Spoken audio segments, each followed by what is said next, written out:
Morning, morning, morning, morning. Happy Goddess Temple Sunday, beautiful. We are starting 1 minute late because I was so sitting here caught up in a text message. So I apologize. Good morning, good afternoon, good evening, wherever you are. I'm Abiola Abrams, and this is Goddess Temple Sunday, your weekly blast of inspiration, motivation, and transformation to set your week off right. If you're watching this on replay and you want to join us live, come play with me. 10 a.m. Eastern Standard Time every single Sunday, except bank holidays and whatnot sometimes. On Facebook and Instagram at Abiola TV. Yes, Grand Rising. Let's get this Sunday party started. The goddesses are gathering. I see Goddess Elisa, Goddess Frida, Goddess Allison, Goddess Norma, Goddess Damali over on Instagram. We got Goddess Kiki Creative. Yes, Goddess Key Creative is here. We have Goddess Tamra. Yes, the goddesses are here. Goddess Tanisha is here. All right, my loves. So let's just jump in. Hello, Goddess Melissa and Goddess Shanita with the happy Sunday. Let's get started because today we are talking about the feeling that people are underestimating you. Anybody feel like the people in their lives are underestimating them? I had, on this past Friday, I was at this amazing event about embodiment in Manhattan. And I was a speaker at the event, and it was put together by my girl Leora of Goddess on the Go. And so this beautiful woman came up to me and she was saying that she needed my help. She was having trouble with the people in her life. And I was like, well, what's going on with the people in your life? And she said, Abiola, I feel like everybody is underestimating me. And she said, so I'm unable to move forward with the things that I want to do and the big dreams that I want to have is because everybody is underestimating me. And I said, oh my goodness, sis, the issue is not that they're underestimating you. The issue is that you care that they are underestimating you. The issue is that you care what they think about your vision. There's no way that anyone else, whether they love you incredibly, whether they are your husband, wife, boyfriend, girlfriend, mother, father, child, sister, brother, is going to care more about your vision than you because it's your vision. It came to you. It is your gift. And so a conversation about how to stop wondering if people are underestimating you is really a conversation about separating yourself from the care that what other people are thinking about you. All right, so we're gonna get into that. Of course, we have to begin with some praise and some gratitude. Yes, Goddess Key, she says, no, don't underestimate yourself. That is the key. That is the key. And I want to share this with you because we really need to get this like right now. Just realized my microphone is not plugged in. I care what this microphone thinks about me right now so y'all can hear me. All right, let's see. Let me get this microphone situation together. But what I wanted to share with you is that the number one regret of people who are dying, number one regret, a hospice nurse wrote this beautiful book called The Regrets of the Dying.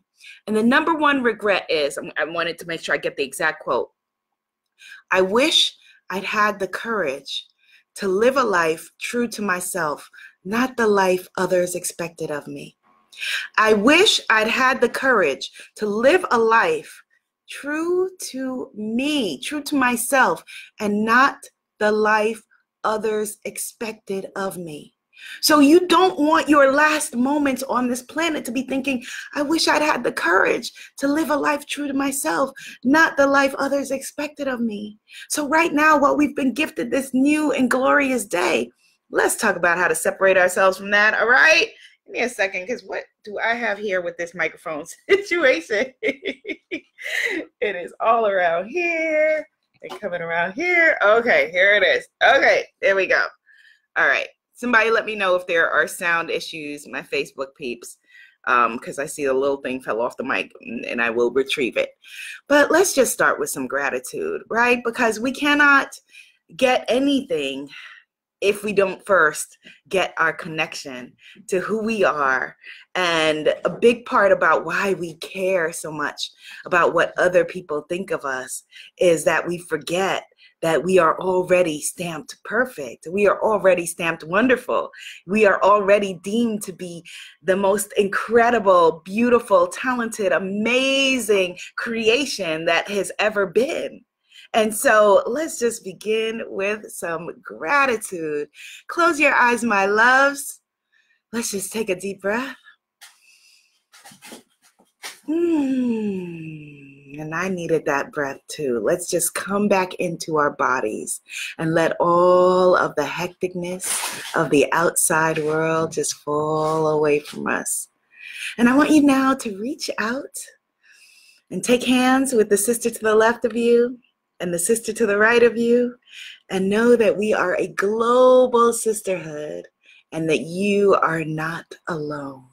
We stretch around this globe and we come here together on this singular mission of remembering exactly who we really are.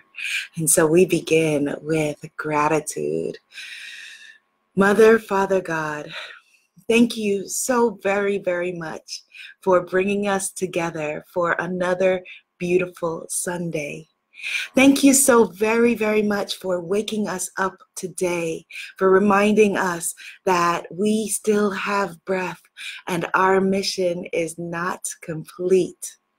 Thank you so very, very much for choosing us to remind us that our birth certificate says that we are already perfect, that we are already divine, and no other opinion of us matters than the fact that we woke up today with breath, which means that we are already ordained perfect. We are already stamped divine. We are already stamped intelligent, beautiful, successful, mystical, magical, and sacred. Thank you so much for allowing us to find each other on this big, vast, and beautiful world of your making, with billions and billions of us, that we have found each other. I ask you to guide my words, guide all of our actions, and to remember to help us to remember who is really in charge. I ask you to help me to know at every step of my journey where you would have me go, what you would have me do, what you would have me say, and to whom. Amen. Ashe. And so it is. Yes, yes, yes, yes, goddesses. Yes. Okay. All right, now we can begin. Now let's begin. Allow me to reintroduce myself. Yes, yes, yes, yes, yes, yes. All right. So we were talking about people feeling like you are being underestimated, which I said is not an issue with feeling that you're underestimated. The issue is in worrying about what other people think at all. Here's the beautiful thing. Here's the really, really beautiful and magical thing if we want to get deep, right? Do we want to get 5D deep, like deep, deep, deep? Our lives, every single one of us, our lives are a hologram of what we are seeing in the world reflected back at us. Whatever we look for is what we're going to see. If we look for negative people and miserable people and criticism and blame, that is what we're going to find. If we look for beautiful people like the people I see in this room, Goddess Marlene and Goddess Allison, both Goddess Allisons, and Goddess Jess Freedom and Goddess Free Spirit, these are the people that we're going to see in this great, big, and beautiful holographic world with the incredible free will that has been given to us by our Creator. And so here's the cool thing about this. Every single one of us gets to star in our own movie. The movie of your life starring Goddess Allison. Boom! The movie of your life starring Goddess Jess. Yes! The movie of your life starring Goddess Shanita. Woo! But when we make other people's opinions of us, the good opinions of others, matter more to our lives than ourselves, then you have just become an extra in somebody else's story. You have just become a side character, the friend, the wacky friend character who comes on for comic relief or tears or whatever it is in someone else's movie. And far too many of us are feeling split and splintered because you are not starring in your own show. You are not starring in the beautiful life that you have been gifted with. Instead, you're starring in the life of your mother's opinions or your father's opinions or your kids' opinions or your employer's opinions or your audience's opinions or whatever it is. And when you do that, you are robbing us of the true magnificence of who you are. You're robbing us of your voice, of what you came to bring. Remember, like I said, that they cannot see your vision because it wasn't given to them. You know, like I shared before that Henry Ford, when they asked him, they said, you know, did you ask people, were they going to be wanting, you know, when he was inventing the car, did you ask people that, you know, if a car was what they were going to need? And he said, I asked them if they were going to need transportation, if they were going to need movement. I didn't ask them if they were going to need a car, because they would have told me they just need a faster horse. They wouldn't have understood a car. They wouldn't have gotten a car because that wasn't the vision that they were given. And so for each and every one of you, my beautiful tribe of visionaries, my beautiful tribe of people who were gifted with, you know, wanting to make this world a better place through, whether it's through, you know, your parenting or through your writing or through your incredible artwork or just through the power of your voice and the story that you have to share, the incredible books that you have yet to write, the incredible places that you have yet to just show up with your magnificence and show other people how to shine. When you are being constrained by being an extra in somebody else's story, that will never happen. It won't happen. Because if we think about our favorite sitcoms, when someone else shows up and they're the guest star, they're there for one day and they're left and we're back with our main characters. You are a main character in your own story. You are the star of your own story. And that means that the number one opinion that matters, whether you feel like, oh, well, I'm too old or I'm too young, you're not. My time hasn't come or my time hasn't passed. My time has passed. Your time is right now. This is the only time we have. People with all of the money in the world, billionaires, no matter how much money they have, they cannot buy another day. Steve Jobs, one of the richest men in the world who would have gladly purchased another day, another year, another eon, he could not do that. And so your time is so valuable. Your time is such a magnificent gift. You are the main character. You are the star. And so for you as the star, now what do you think? How do you want to show up? What is your vision? What is your gift? What is it that you came to share? What is your impact? How will this life be made better by you? We need you, your books, your artwork, your dance. I see Goddess Neith Sankofa with her beautiful healing dance. We need you. And we don't need a second-rate version of you watered down through somebody else's eyes. We don't need a distilled version of you through what someone else thinks or what someone else, you know, feels, or, you know, people taking a little bit of edge off of, you know, what it is that you're thinking. And it's because we got it twisted, right? The beautiful, well-meaning people who raised us got it confused when they were trying to teach us how to be kind. They confused that with being nice. Being kind and being nice are not the same thing. Being nice limits you to feeling like you have to be acceptable to other people, limits you to feeling like you have to get other people's approval, other people's check mark. You don't. You do not need it. You need not one other person. Again, your birth certificate, that piece of paper that says born born. That's right there. Boom, a stamp on your forehead that says, yes, this is the person we need. This is the one for this job, this purpose, this mission, whatever that is. And when we get into people pleaser status, it's depleting not only to ourselves, but again, to everyone who would want to bask in our dreams and bask in our glory. It's funny, in Guyana, my mother, like, we grew up hearing, about people who were, the expression that they use is, oh, such and such, they're a don't care damn pumpkin. And what that means is they don't care damn. I don't know where the part pumpkin came. Maybe it was somebody named Pumpkin and she didn't give a damn. They were like, oh, she's a don't care damn pumpkin. Right? Excuse my language on a Sunday morning, right? It's a don't care damn pumpkin. Like, you didn't want to be a don't care damn pumpkin, or like we would say today, like somebody who, DGAF. And we don't realize that then there's a big gap between people who are, okay, they're going to be a don't care damn pumpkin. People who are, narcissistic or sociopaths, or people who are hurting other people. And people like you who are good people who are sacrificing yourself and sacrificing your vision to be acceptable for other people. Acceptable is not going to cut it in your own life. Acceptable is not what you were born to be. You are a star. You were born to shine brightly in however it is that you appear and you show up.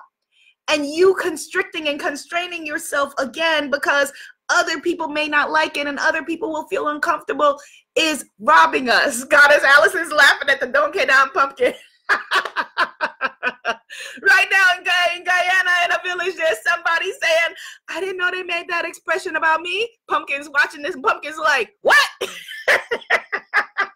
Sorry, Pumpkin, I don't know, that's the expression. There's a big gap between that. And so where did it come from? Where we feel like, okay, we are so starved for other people's approval and other people's opinion. Many of us grew up or have in somewhere in our DNA or in our own personal experience feelings of abandonment at the feeling of a caretaker, at the hands of a caretaker. And a parent can still be present and still abandon you. You can experience a parent being right there with you and still feel abandonment. And so what our beautiful, incredible childhood mind says is that somehow I wasn't acceptable, because we can only process at that point life as we see it, as being us being the cause and the effect of whatever is going on. And we think something then is wrong with us. Something then is broken with us. Somehow I have to make myself more, if I was somehow better, if I was somehow kinder, if I was somehow smarter, if I was somehow more successful, if I was a better me, if I was somehow more perfect, then I wouldn't be abandoned. I wouldn't have been abandoned. I would then be acceptable. I would then be lovable. I would then be lovable. But here's the real deal. You are lovable right this very minute. Right this very minute. You are incredible. And anyone who doesn't see that, it's okay, because they get to go off and star in their own movie. They don't need a part in your movie as an extra, as a day player. And so you can fire them from your life. Like, okay, here's your paperwork. You've been demoted. You are a co-star in this film. You are now a day player. You're an extra. We will see you on Saturdays and Tuesdays. Good night. Or we will not see you at all. Contract terminated. Because you are the star of this film. And what then happens is we do what we know how to do, which is, if we have been abandoned by a caretaker, and me, like most of us, we then have learned to abandon ourselves. And that's what you're doing when you are making someone else's opinions, thoughts, whatever it is, matter more than you. Matter more than your voice. When someone else's voice is drowning out yours, you are abandoning yourself. You're doing what you know how to do. You're doing the best you can, which is saying, I don't matter. I was not good enough. So I need a check mark from someone else. And I'm going to abandon myself until I get that. Let's take a breath on that, right? Let's take a breath on that. Yes, Goddess Marlene is affirming, I am lovable. Goddess Allison is affirming that she is the star and director of her life. Beautiful Goddess December Fields Bryant, who has an amazing, amazing site and movement and everything going on and is a beautiful homeschooling mommy. Hello, my beautiful witchpreneur goddess is in the house and she is saying, yes, yes. And so no more abandoning ourselves. We don't want to get to, I'm going to read that quote again, the regret of the dying, because it is just so powerful. And we want to remember that. We don't want to get to the place where we're wondering, oh, are people underestimating me? Are they overestimating me? Who cares if they're estimating you at all? Who cares if they are counting up you and your vision and your body parts and your whatever else you think that they're doing? Are they? Maybe. But who cares? Come back to your own movie. Get out of their movie. Get out of their movie and come back to your own. When you step into their movie, step into their thought, their vision of you, you are then, that's an abandonment. Ooh, that's an abandonment right there. That's you leaving yourself. Here it is again. Number one, regret of the dying. I wish I'd had the courage to live a life true to myself and not the life others expected of me. And here's the real deal. Everybody's dying. We're all dying. Right now, I'm a healthy person. You know, you may be at varying stages of health or whatever it is. But the moment that we're born, the one sure thing is that it's not permanent, right? Life is not a permanent state in this condition. And so the truth for all of us, again, is that this moment, hit the share button, Facebook, because somebody needs to know this. This moment is our eternity. This is it right here. This is it. And so if you're caught up in, again, we're thinking, okay, well, there are these people who don't care, and those are the people that I don't want to be like. You don't have to be like them. In fact, I put it to you that you could not be like them. It's not in you. It's not in you. You wouldn't be magnetized here with me, and we wouldn't be having this conversation if that was you. It's just not. It's just not possible. And so save yourself first. Take care of you first, and then you can take care of other people. Take care of your vision. Nurture your vision like it is a beautiful baby. Your ideas, your books, your speeches, your courses, your whatever it is that you would want to create. There's a big difference, again, between feedback and caring what someone thinks. We get it all twisted. Feedback and criticism and thinking what other people, it's all we're mixing it all together. We're mixing it all together. You can acknowledge what someone is thinking. You can acknowledge what someone feels about you without it becoming a judgment on you, without you abandoning and leaving yourself. Don't leave yourself. At the end of the day, we're all together, but you're all you've got. So don't leave yourself. Don't abandon yourself. Don't walk away from yourself by walking into somebody else's story about you. Okay? I'm going to share with you 7 ways really, really quickly, because we are way over time, but we are right on time because time is all we have, right?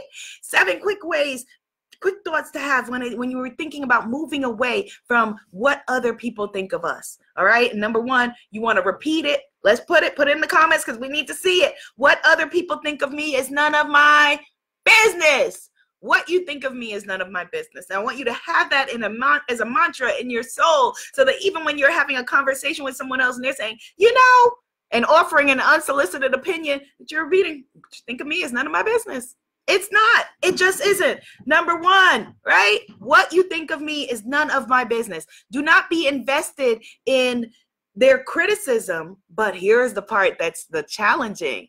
It means you're also not as invested in their praise. You don't need to have the feeling of, so many people said I look great today, so I must look great. So many people love my new haircut, so it must be great. Too many people love me in this color, so I must look good. So many people love what I'm doing, said that I'm smart, said that I'm great, said that I'm capable and able.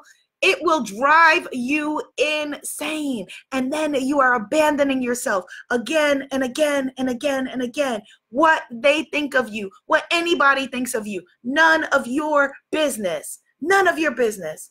Number 2, acknowledge that, are people, we feel like, okay, well, are people judging me or not? Are they not judging me? Yes, acknowledge, yes, they're judging you. Some people are judging you. Who cares? Who cares? You're not going to go into their movie. And you can think that when you hear their judgment or whatever. All right, I'm not stepping into your movie. Let's put that on let's put that in the comments. I'm not stepping into anybody else's movie. I'm the star of my own show. Not stepping into your movie. Thank you. Next. Not stepping into your movie. Thank you. Number 3, remember, like I said, it's your vision, not their vision, your vision. All right? Only your vision. Number 4, stop asking people what they think. Stop asking them if they are not the person who, it's different than, obviously, for me, I'm a coach. You hire me to tell you, to ask my opinion. But even with that, I tell my clients all the time, if I'm telling you something that conflicts with your soul, step up, because you are the star of your own movie, and say, I acknowledge that, Abiola, but that's not it. Let's try again. Let's try again. No one else has your vision.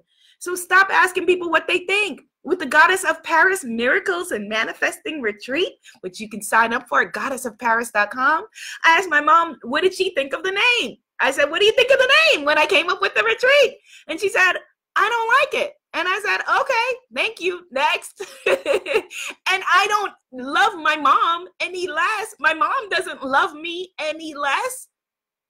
I was the one who asked for her opinion. And then I remembered when she said that she didn't like it, that she's not my demographic. So it was all good. It didn't need to be in a name that she was going to like or approve of or anything like that. And she wasn't rejecting me by saying she didn't like it. And I wasn't rejecting her by saying, okay, that's the name. The vision was given to me, not your vision. I forgot, mommy. You go back to your movie. I'm in mine. Because what you think of me or the Goddess of Paris Miracles Manifesting Retreat, not my business. Goddess Marlene says she's cracking up. She's listening while she's shopping. So stop asking people what they think. Stop asking them, does this look good on me? Does this look, am I doing the right thing? That, again, is very different than getting feedback. Stop asking people, random people, I'm not saying you're random, mama, not saying that, but stop asking random people what they think, okay? Number 5, do your very best, not striving for perfection. I'm no longer striving for perfection. I'm striving to be my best. I'm not striving to be perfect. I'm striving to be my best. That's it. That is absolutely it. Number 6, allow yourself to be vulnerable. That's the only difference, I think, between what makes a don't get down pumpkin and somebody who is like, okay, I respectfully don't care what you think. Vulnerability. You can be vulnerable and be open and be kind and be generous and loving and caring and still not care what anybody thinks, not be susceptible to their opinion and their movie. Goddess Allison says, thank you for this timely message. Goddess Shanita says, I had a manager once, like a big brother, who told me, no one can tell you your vision after his boss tried to knock down my as-is creation. Yes. Goddess Samantha says, this is so funny. I totally have these same moments with my mom. Yes. And number 7, find your own tribe who gets you, who you're on the same path. And so, whereas with certain things, like, yes, my mother's opinion of certain boyfriends could have saved me a lot of headache and a lot of heartache, her opinion of this particular thing was not relevant. Your opinion, however, if I had a conversation with Goddess Shanita or Goddess Allison or Goddess Samantha, and they said, oh, well, I think this or that, that would weigh more only because in that instance, they are my tribe. So finding your tribe, your people who reflect you, who see you, who get your vision, who understand when you say, ooh, I'm going with Abiola to meditate under the Eiffel Tower. Don't say, that's stupid. That's crazy. Why would you do that? What's an Abiola? What are you doing? What? No, you want people that are going to be like, oh, yes, me too. Let's do it. Find your tribe, which we have done today. Yes. Yes, yes, yes, yes, yes. Goddess Norma affirms, yes, I'm striving to be my best. Goddess Kim Renee affirms, yes, I allow myself to be vulnerable. Goddess Melissa affirms, what you think is all that matters. And when you stop realizing that, remember that you have abandoned yourself and quickly just bring yourself back. Bring yourself back. I want you to notice throughout the week when you are stepping into somebody else's movie, stepping into someone else's stage, stepping into somebody else's story, and just remind yourself, ooh, let me get back to my movie. Let me get back into my own movie where I am the star. My bad. I stepped in here and was co-starring, trying to be a day player in your movie, which is not my purpose. I know that in my bones and in my soul, that every single goddess who is here has an incredible purpose on this planet. Don't die with your music still in you. Don't die with your purpose still in you. Don't die with your vision still in you. All right? Do you receive that? Let me know if you are receiving that today. It is going to be a beautiful, glorious week. We are calling it in. We are commanding it. It is going to be a magical April ahead of us because you are going to be starring in your own movie and story. And so I want you to bring your own movie and story self, and let's all be starring elements together to the Goddess of Paris Miracles and Manifesting Law of Attraction Retreat. Come away with me to a fairy tale castle in France and let's manifest our power. Learn more at goddessofparis.com. Yay! Thank you, thank you, thank you, thank you, thank you. I see all of your comments. Received, and received. Amen. Hey, women, have a beautiful, beautiful rest of your day. Oh, and on our Law of Attraction Challenge, I think it's day number 23 of 28, the command is be bold, make a bold move, which is actually exactly what we do when we believe in ourselves. Bye, my loves. Yay. I love Goddess Temple Sunday.